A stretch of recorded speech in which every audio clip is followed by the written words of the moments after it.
Hello, everybody. Welcome to a special edition of Two Old Bucks. This is Old Buck Dale, and with me is Old Buck Dave. That would be me. Today again, folks, we have the privilege of talking with some people who have stepped up and are doing what they can to support the Ukrainians fighting for their country, including Ukrainian here. We have with us Paul Tregouet, whose wife Annie was a guest last week. We also have Roland Bartetzko, who gets medical supplies provided by Paul and gets them to the frontline medics. And we have Phoenix, a Ukrainian medic, who is now recovering from wounds he received in battle. So welcome all of you. So glad you could all be here. Let me start with Paul. Paul, in a few words, could you tell us what your role is in this operation? How did you forge this supply chain? Yeah, a former colleague who lives in London now had seen Roland's writing on Quora and contacted him, and then contacted me because he's in London, and London's a mess with Brexit and shipping. So then I got involved with sending medical supplies. I guess that was in August or September. And now it's a monthly thing. I send them to Tomas, who drives over to Lviv, I guess about once a week, Roland. Yeah, once a week about, yeah. Yep. Okay. And so it's sort of an indirect way, but I know the things are going to get where they're needed and get there quicker than going through some official channel. Okay. I see. Hey, and Roland, so how did you come to be involved in this effort? You get Paul's, you're the logistics wizard behind all this, or? Yeah, the wizard, okay. We will see. You got a promotion maybe there. Yeah. No, I came to Ukraine in late February, I think February 26th, 2 days after the invasion started, as a journalist for a French newspaper. And then the first week, some friends of mine, they contacted me because they heard that that Ukrainian army is taking foreign volunteers. So I helped them to join the Ukrainian army, and then of course they needed equipment, and it became clear that there's a need, that the official logistics channels weren't sufficient at the time. So I started collecting funds and also collecting equipment, and I sent that to the people, and that went bigger and bigger, and I think 2 or 3 months later, I met Tomas from Poland, and now we have 2 vehicles in Poland, and they make it about once a week. They make the trip to Ukraine. They bring the stuff to our warehouse here in Ukraine, and from there, I bring it to the people on the front line. Okay, so it's. I'm sorry. I just want to say that I take the opportunity to thank Paul for all what he has done. He has done a real great job, and thank you. You're a lot closer to the missile fire and rockets than I am, so yeah, it's easier. I'm still far away. Well, okay. Okay. So listen, let's move over to Phoenix here. So Phoenix, first of all, how are you feeling? Thanks. I feel better now. It's near 4 months after my injury, so nowadays I feel better. Can you tell us how you were injured, how you were wounded, or? Yeah, of course. It was near Bakhmut, between Bakhmut and Soledar positions, and I was with my platoon sergeant in positions, and begin artillery strike from enemies, and also assault on our positions, and we were in trenches and in tunnels, and one of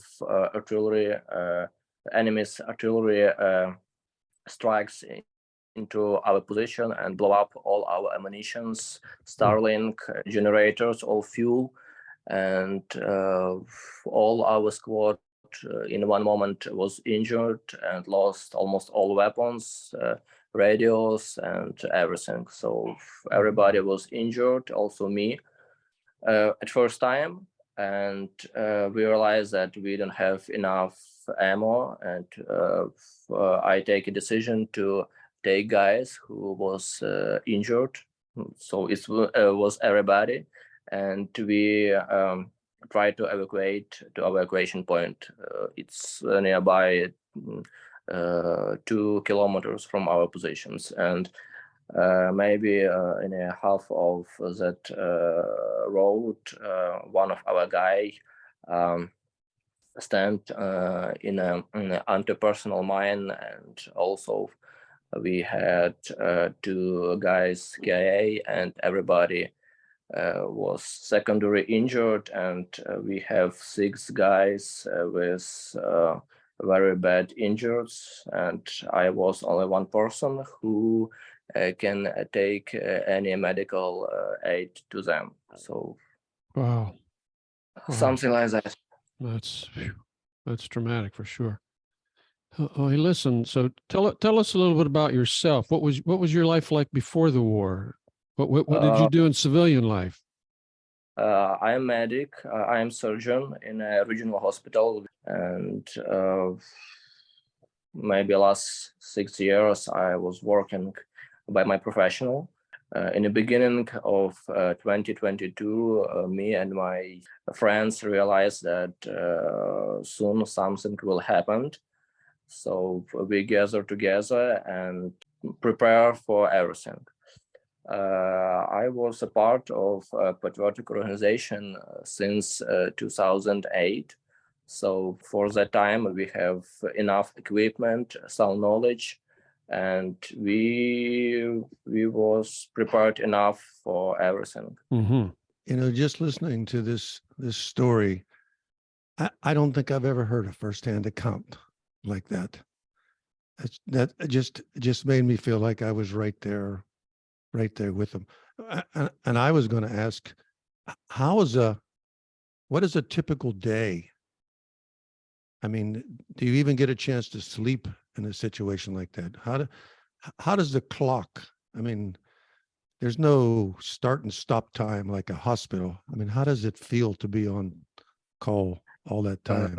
It depends, because we have different days.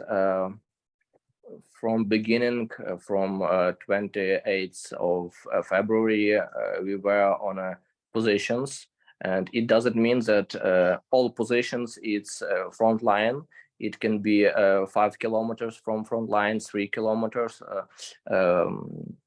Every day were air strikes, artillery strikes, tank strikes, but some days it was maybe 200 strikes a day. Other day it was 1-2 strikes. A lot of strikes misses us, so it depends. Also, in me and my team take missions from different regions. Firstly, we were in Kyiv region, then in Chernihiv region. First 3 more, maybe 4 months, we were actually an assault team. So we assault enemies' positions, enemies' villages. It was one type of experience, and we need from 3 to 20 days in the positions, and then we go back to our HQ base for a rest for 10 days. And in the Donbass region, it was very different, because in Donbass, we always live nearby the trenches from 1 to 3 kilometers. And every minute we can have a call that our guys need us. So we should take our cars, our ammunition, all our stuff, and try to strike back enemies. All day, even if you're not in position, you're preparing, and you psychology, you're ready that every minute you can go on a position, and you'll have a very hard day. In Kharkiv region, it was very different, because I was in a second line with medics, and we have such kind of evacuation points. We were preparing for take injury guys. When we have information that in positions we have 1, 2, 3, 4 injured guy, we take a truck and have a ride maybe 4 or 5 kilometers from our position to Frontline, take that injured guy. In that moment, we try to stabilize them, and we need near 40 minutes till hour to evacuate one injured guy from trenches to hospital in the Kharkiv region. But in the Donbas region, there's very hard roads, very bad roads, and we need only 2-3 hours to evacuate from evacuation point. And there was cases when we need to wait 3-4 hours till enemy strikes will finish to go to the position and take injured guys. Wow. In Donbas region, it's very, very hard region for psychologically and in all cases. So what are the greatest obstacles that you're facing here as a frontline medic? What are the things that are toughest challenges to deal with? I think it's a very big challenge when your friends, not just guys from your platoon who you don't know, but your friends who know whom you know for years, they die. It's a very big challenge, and it's very hard, really. How do you deal with that? It must be you must be facing that constantly. In that moment, you don't think about that. When you have some work, when you have injured guys, you think only about that injured and how you can help them.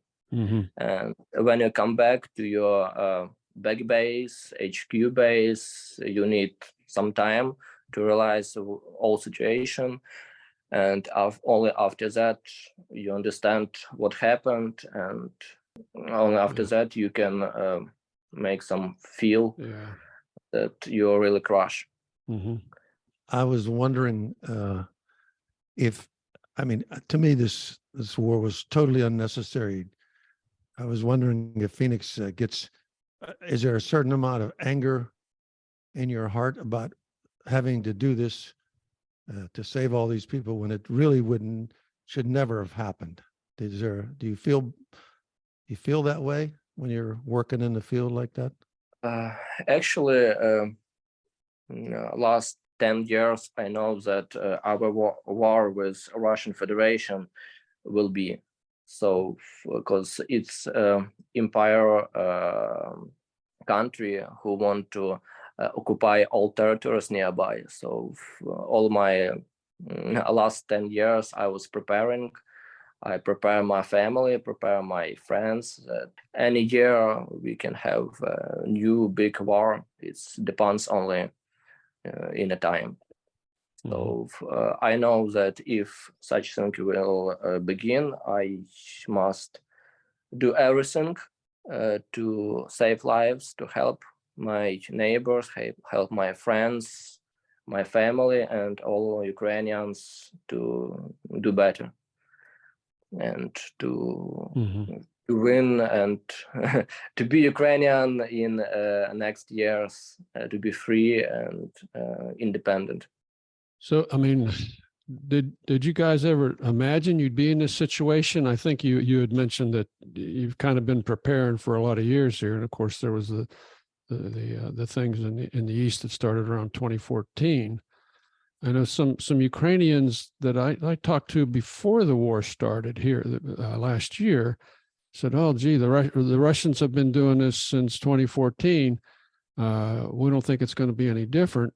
But it was very different. So, I mean, was this a shock to many people in Ukraine, or was it expected?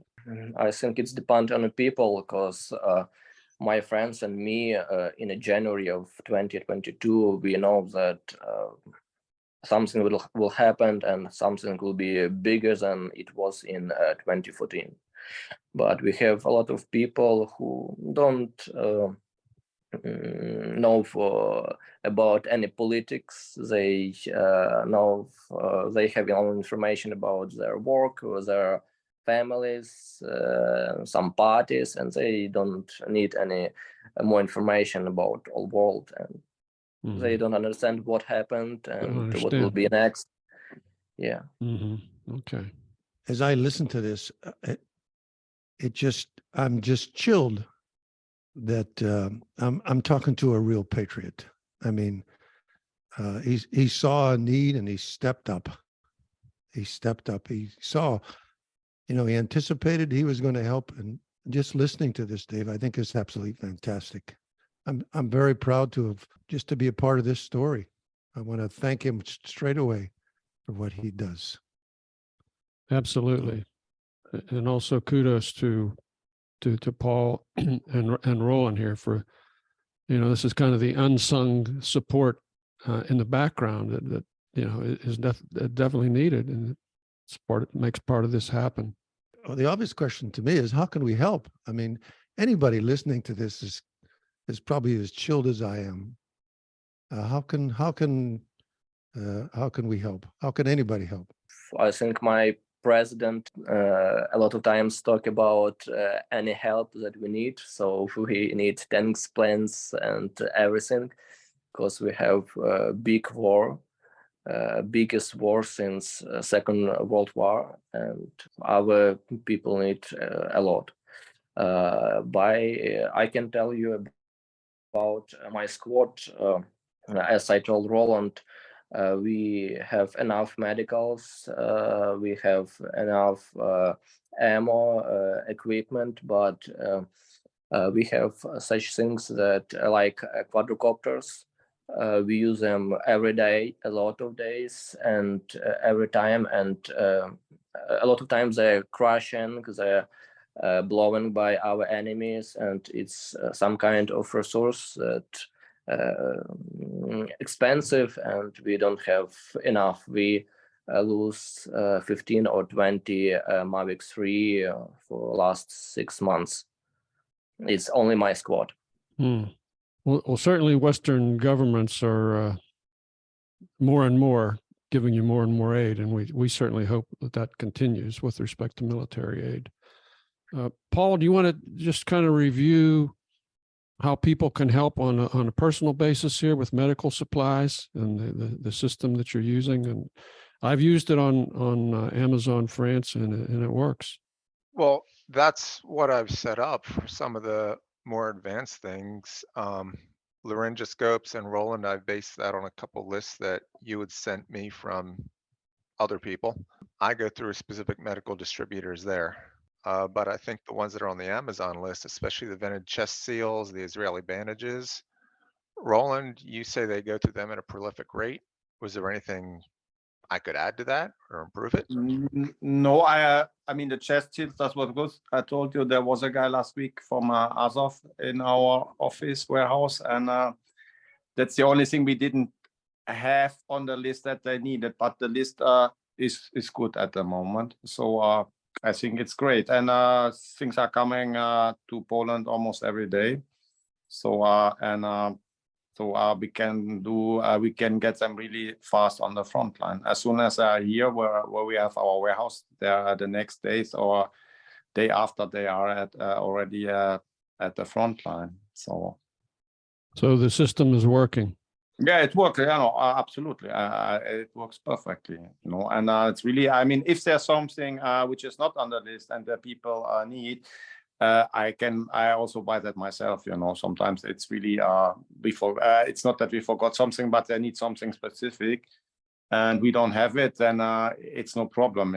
So it works. I mean, from day one when we started this, it's really very efficient. And also, I do not do only medical. I also supply drones and other equipment like armor plates, helmets, and everything. And it works because we only supply what the soldiers on the front line told us that they need. So there's no waste that we buy things they don't need, or there's things that are in our warehouse and nobody picks them up because they don't need it. So it's quite efficient. Okay, great.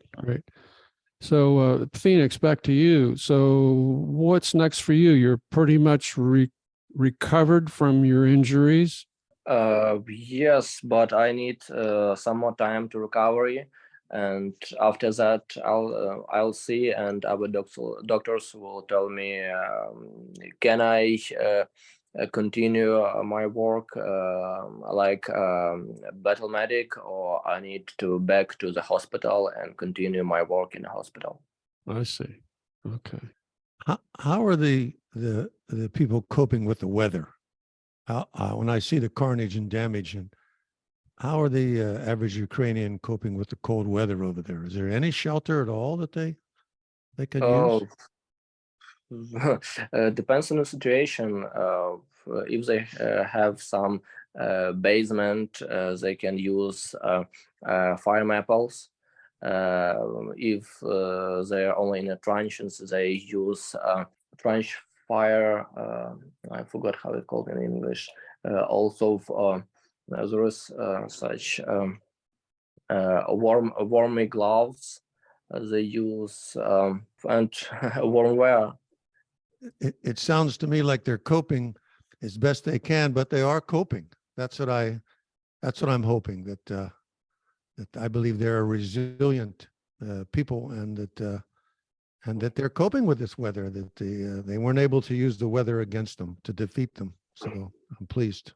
You understand, when you have very bad weather, it's very bad weather for two sides, from one side and from another side. It doesn't mean that if it's rainy, it's bad for one side and good for another. Mhm. So in different weather you fight also different. Okay. Yeah, makes sense. Yeah. So Roland, what's is there a next step for you in this operation here, or do you plan to expand your logistics, or? No, I mean, this is a little bit problematic here. If you go bigger, then it's not more effective, I think, because It's bureaucracy. then you have to deal with, the thing is, then it comes to bureaucracy.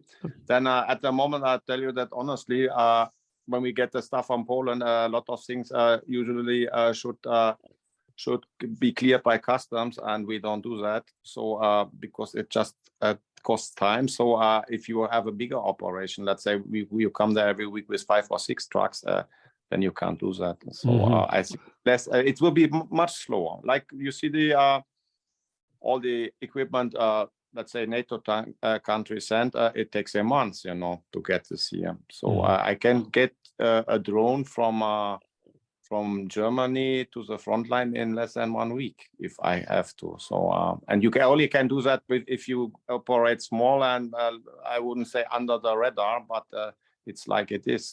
Small and nimble. All right. Yeah, and yes, and we also do not deal with the official military bureaucracy, because by law I should do everything with the brigade commanders, and this means a lot of paperwork, and then the equipment doesn't necessarily end up to at the soldiers I want them to have, So then it's the brigade commander who decides who gets what, It's a little bit problematic here, So, and it's normal. The bigger it is, the more complicated it gets and slower. right. So you do what you need to do to make it happen, to keep the Yeah, I mean, we are much bigger than. This all started with a little backpack in March that I brought to a friend of us. Phoenix knows him too. Paul is his name, a British volunteer, and I just brought him a backpack. That was a small backpack, and with some medical supplies, and then it was going bigger and bigger, and now I think we reached our maximum at the moment. Okay. Well, Phoenix, we've talked about supplies and things like that. What about human supplies? What about medics? Do you have enough medics out in the field there? Exactly. In the field, we don't need medics like people with medic education. We need people with paramedic courses. Mm-hmm. because medical education need at least 4 or 5 years, and paramedic courses needed only 3-4 weeks. And if we had enough people with knowledge of paramedic courses, so we don't need to use such. Yeah. So you don't need more. You don't need more doctors. You need more people who can We need react more immediately. training people Yeah. with medical system and medical knowledge, something like that. Mm-hmm. Okay. Well, I worked as an EMT in Philadelphia, and that's probably the level that's needed. What we used to call scoop and swoop. Scoop and swoop. Yeah. And when he was explaining it, I'm thinking those are the 911 people, right? Something like Yep. that. Yeah. Okay.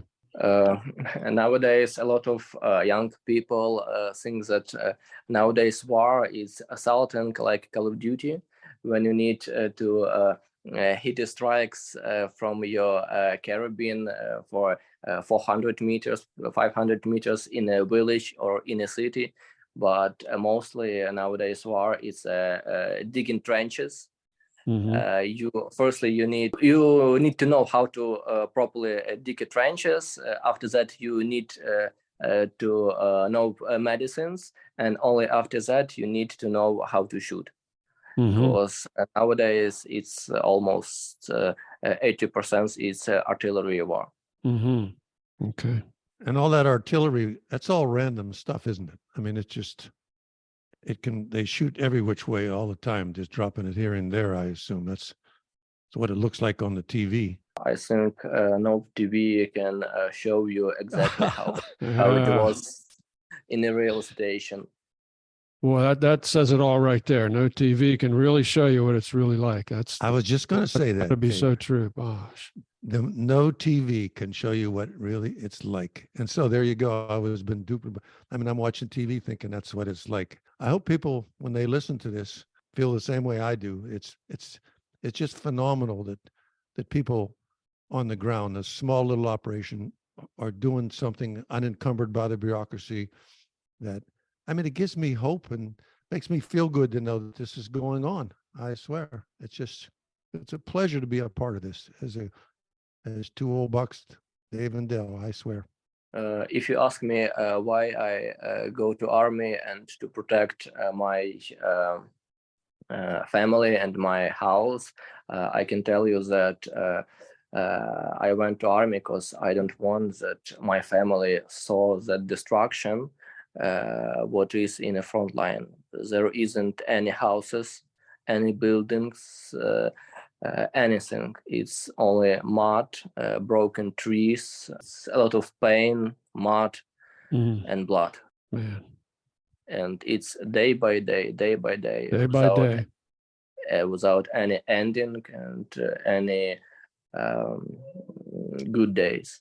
Day by day, it's worse. You're exhausted and you don't know when it ends. So that's what means war for me. Yeah, I'm sorry. So it's war. There's never a good day in war. Every day is a bad day. Well, listen, we're going to wrap it up here, folks. This has been a terrific opportunity. Great, with some terrific guys here. Anything anybody would like to say in closing here? Start with you, Paul. Roland, or Phoenix, if you get me some other priority items that you want me added to the list, let me know and I'll start to circulate Yeah, it. I will do that. Thank you, Paul. Thanks again. And also thank you guys for having us on your podcast. Wasn't so easy to organize it, but I'm happy that it worked. So thank you. Yeah, thank you, Roland. I know you've done a lot to juggle schedules here and make this sort of thing happen. And of course, Phoenix, who's the wounded medic here, this is really his story, and this is Ukraine's story. So we appreciate everything that you're all doing here, and we're going to continue to encourage people to support Ukraine in whatever way they can, be it right to our governments or to providing medical supplies through Paul and Roland to the front lines. Thank you would- for all the help, for my expectation that you stand with Ukraine. It's very, very good for me. Thank you. No, like I said, it's just it's great to be a part of this, to hear this firsthand. Sitting in the comfort of my little house here, trying to imagine all that. I hope all our listeners can just will feel the same way, that whatever they can help, they should participate. And again, we're very, very fortunate to have known these men, and I wish them and pray for good health for them all, and to carry on and do the best they can, because I believe they will prevail. They will prevail. Okay, this is, again, thanks very much, folks. This has been terrific. This is Zobak Dave saying, take care. Talk to you next time, folks. Adios. Okay, bye, Dave. Bye, Dale. Thank you. Bye. Bye. Bye-bye.